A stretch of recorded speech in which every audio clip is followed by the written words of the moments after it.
আসসালামু আলাইকুম। শুরু করছি চ্যানেল আই কৃষি সংবাদ। সংবাদ কক্ষে আছি সামির হোসেন। শুরুতে জানিয়ে দিচ্ছি সংবাদ শিরোনাম।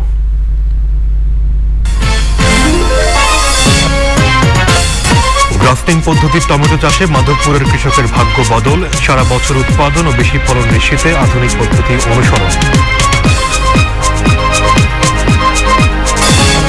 এবং চাঁপাইনবাবগঞ্জে আমন ধানে ব্যাপক রোগের প্রকোপ, স্থানীয় কৃষি বিভাগের সহযোগিতা না পাওয়ার অভিযোগ কৃষকের।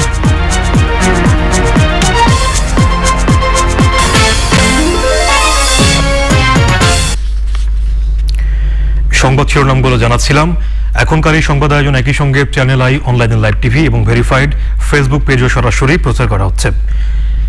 গ্রাফটিং পদ্ধতির টমেটো চাষ পাল্টে দিয়েছে হবিগঞ্জের মাধবপুরের বহু কৃষকের ভাগ্য। একদিকে বছরব্যাপী উৎপাদন, অন্যদিকে বেশি ফলন নিশ্চিত করতে কৃষক অনুসরণ করছেন নানান আধুনিক পদ্ধতি। আরো জানাচ্ছেন শাইখ সিরাজ।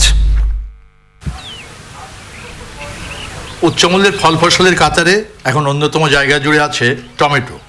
বাজারে টমেটোর দাম না পেয়ে কৃষকের হতাশা কিংবা টমেটোতে হরমোন প্রয়োগ আতঙ্ক সৃষ্টির দিন শেষ হয়েছে। এখন কৃষকের মাথায় বেশি উৎপাদন আর বছরব্যাপী ফলনের ধারা টিকিয়ে রাখার চিন্তা। এই প্রশ্নে সফলতা দেখাচ্ছে হবিগঞ্জের মাধবপুরের কৃষকেরা। যে সময় আমরা চারা ফালাইয়া এই চারা রুইতাম, রুয়ার পরে এগুলা অর্ধেক মরে যেত গা, 10-15 হাজার টাকা, 20 হাজার টাকা, 50 হাজার টাকা বিহিত ভাগ্য ভালোলে। এখন আমরা বেহুর গাছ বা কলপ গাছ লাগাইলে আমরা ক্ষতিও না। এটাই কেমন হচ্ছে সেটা বলেন। আয় তো মোটামুটি হয়, ভালো হয়। মনে করেন ফ্যামিলি লিয়া চলতেছি, ছেলে মেয়ে লেখাপড়া করাইতেছি। গত বছর আমি প্রায় 6 লক্ষ টাকার জমি রাখছি এই টমেটোর টাকা থেকে। জি, টমেটো টাকা দিয়া। বাহ, মাশাআল্লাহ। তিত বেগুনের গোড়ার সঙ্গে টমেটোর গ্রাফটিং, পাশাপাশি আজকের দিনে সর্বাধুনিক কৃষি চিন্তার প্রয়োগ, ঊর্ধ্বমুখী সম্প্রসারণ, এতেই পাল্টে গেছে ক্ষেতের চেহারা। মানুষের চাহিদা, খাদ্যাভ্যাস, সচেতনতা, এই বাণিজ্যিক কৃষির বাণিজ্যিকীকরণ সবগুলো মিলে একটা অবয়ব এমন তৈরি হয়েছে যে মানুষ একটা কিছু করতে চায়, যার কারণে মানুষ এই ধরনের সুন্দর, লাভজনক, টেকসই প্রযুক্তি খোঁজে। আধুনিক পদ্ধতি আর ফসল বৈচিত্র্য পাল্টে দিয়েছে এই এলাকার বহু কৃষকের ভাগ্য।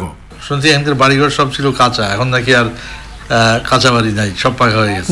এখন টমেটোর টাকা তো অনেকে চেহারা ফাইলতে গেছে, এক কথায় বলতে গেলে চেহারা ফাইলতে গেছে। যারা সাদ আছেন এরা সার দিতেছে, যারা বাঙ্গা ঘর আছেন এরা ওয়াল দিতেছে। এই তো দেখেন না এই বাড়ি করতে, এরা কিন্তু এইগুলো কিন্তু আগে কিচ্ছু ছিল না। এই টমেটো আমাদের দেশে আসার পরে অনেক উন্নত হয়েছে। ফসলের এই বৈচিত্র্য আর নতুন নতুন প্রযুক্তির সম্প্রসারণে এখানকার পেছনের নায়ক একজন বধু মিয়া। শুনলাম আপনার ওই এলাকার মানুষ নাকি টমেটো বেচে ইট কিনে। 1 গাড়ি টমেটো বেচলে 3 গাড়ি ইট আনা যায়। এই বাড়িঘর করা এগুলি কি শুরু থেকে? টমেটো গুলা যখন উর্দু পদ্ধতিতে চালু হয়েছে তখন থেকে বাড়িঘর করা পয়সারা তো কৃষকে দেখতেছে। আগে টমেটো আমরা বেচি 5 কেজি, তখন টমেটো লাগাইতাম আমরা অগ্রাণ মাস। 3টা দাপে টমেটো হন লাগে। একটা দাপে লাগলে পরে সম্পূর্ণ দেশে বিদেশে 2টা টমেটো এসে টমেটো 2 কেজি যাইতো। উদ্যমী এমন কৃষকের কল্যাণে সবাই এখন লাভের পাশাপাশি ভাবছে নিরাপদ খাদ্যের কথা। শাইখ সিরাজ, চ্যানেল আই। দর্শক, এ নিয়ে বিস্তারিত প্রতিবেদন দেখবেন আজ রাত 9টার সংবাদের পর হৃদয়, মাটি ও মানুষ অনুষ্ঠানে। চ্যানেল আই কৃষি সংবাদে এবার বিরতি, আর বিরতির পর্যায়ে থাকছে চাঁপাইনবাবগঞ্জে আমন ধানে ব্যাপক রোগের প্রকোপ, স্থানীয় কৃষি বিভাগের সহযোগিতা না পাওয়ার অভিযোগ কৃষকের।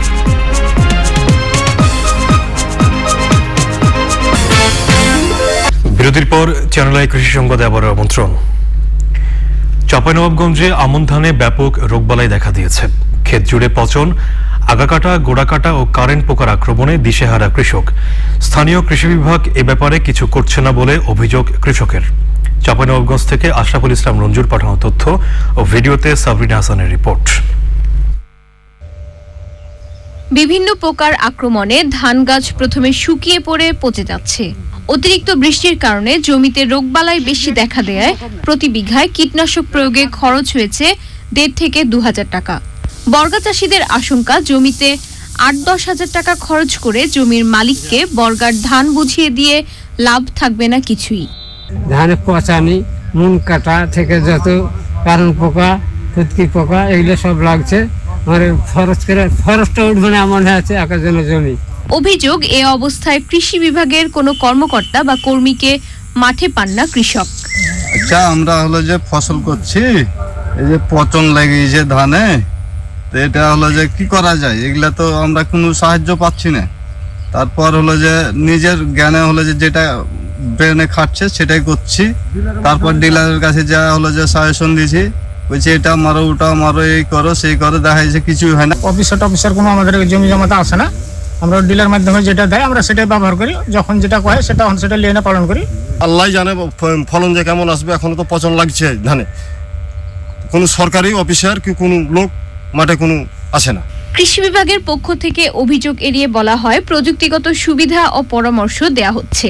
আমাদের উপসর্গরা আছে, তবে হয়তো কারোর সাথে যোগাযোগ হয়েছে, কারোর সাথে হয়নি, তারা অব্যাহত রেখেছে, চেষ্টা করছে, আমরাও চেষ্টা করছি। এখানে কিন্তু আমাদের তাদের উপসহকারীদের মোবাইল সংযোগ করা হয়েছে। কাউকে যদি না পায় ঠিক টাইমে তার সাথে যোগাযোগ করবে, সে সাথে সাথে সে জায়গাতে উপস্থিত হবে। চাঁপাইনবাবগঞ্জে এবছর 53,200 হেক্টর জমিতে আমন ধান চাষ হয়েছে, হিসেব দিয়েছে কৃষি বিভাগ। Sabrina Hasan, channel I. দেশের বিভিন্ন অঞ্চলে বকেয়া বেতন ও পাওনা পরিশোধ সহ 5 দফা দাবিতে সমাবেশ করেছে চিনিকল শ্রমিক ও চাষিরা। ফরিদপুরে চিনিকলের 7 শতাধিক শ্রমিক তাদের বকেয়া বেতন ও আখ চাষিদের পাওনা পরিশোধ সহ 5 দফা দাবিতে মিল গেইটে সমাবেশ করেছেন। একই দাবিতে কুষ্টিয়া চিনিকলের শ্রমিক চাষি সমাবেশ হয়েছে। চিনিকল আখ চাষী ফেডারেশন ও শ্রমিক কর্মচারী ফেডারেশন যৌথভাবে কর্মসূচির আয়োজন করে। সমাবেশে বক্তারা বলেন, চলতি মাড়াই মৌসুমে দেশের 15টি চিনিকল একযোগে চালু করতে হবে, তা না হলে কোনো চিনিকলই চালু করতে দেয়া হবে না। মানববন্ধন করেছে নাটোরের চিনিকল শ্রমিক, কর্মচারী ও আখ চাষিরা। সবশেষে শিরোনামগুলো জানিয়ে দিচ্ছি আরো একবার। গ্রাফটিং পদ্ধতির টমেটো চাষে মাধবপুরের কৃষকের ভাগ্য বদল, সারা বছর উৎপাদন ও বেশি ফলন নিশ্চিতে আধুনিক পদ্ধতি অনুসরণ। এবং চাঁপাইনবাবগঞ্জে আমন ধানে ব্যাপক রোগের প্রকোপ, স্থানীয় কৃষি বিভাগের সহযোগিতা না পাওয়ার অভিযোগ কৃষকের।